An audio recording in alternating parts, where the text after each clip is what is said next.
What is going on, what's up, people? My name is Lay Chris, or you can call me Chris. So, another day, another budol. Hi everyone! So today's video is, ayan, i-share ko sa inyo na purchase natin sa Starbucks. So without further ado, so let's unbox this. Ayan. So last July 28 is na-launch to, or ni-launch to.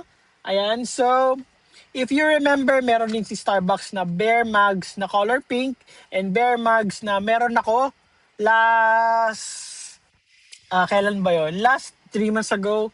Ngayon naman, this July 28 is nag-launch sila ng bagong Bear. So, ito yung kanilang Starbucks Bear na apron. Yun. So, tama ba? Ito yung, ayan o. Ayan, this is Barista Cup or Barista Cup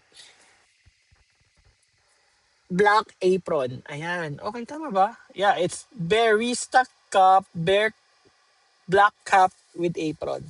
Ayan. So, let's unbox this. Ayan. So, inside this box is, you will see the straw. Ayan. Black straw.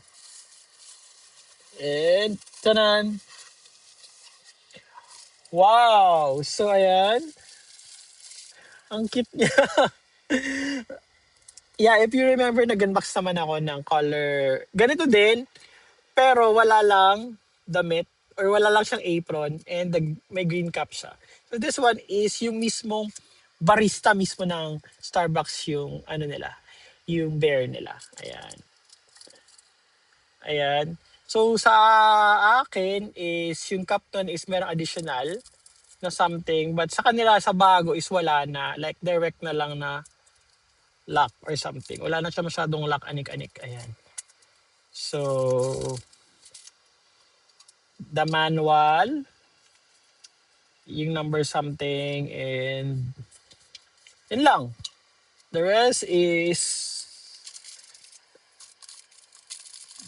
ganun pa rin. But alam niyo guys, ang ganda ng color pink na something nila, which is wala ako nun. Kasi may cover na din yung dulo nun, yung straw nila. But this one is super cute din. Ayan. Ayan na. Super nice. Ayan. So, ayan na. Hindi ko na sasabihin kung magkano ito siya ngayon kasi makikita nyo naman siya. And all available to sa lahat ng Starbucks stores nationwide. Ayan. Hindi kagaya ng isa. Ayan. Nasa Lazada lang. And yung bear na pink. Ayan. But ito siya is available sa lahat ng Starbucks nationwide. So, gaya ng sinasabi ko, huwag magtipid, magsipag, enjoy shopping everyone. Bye!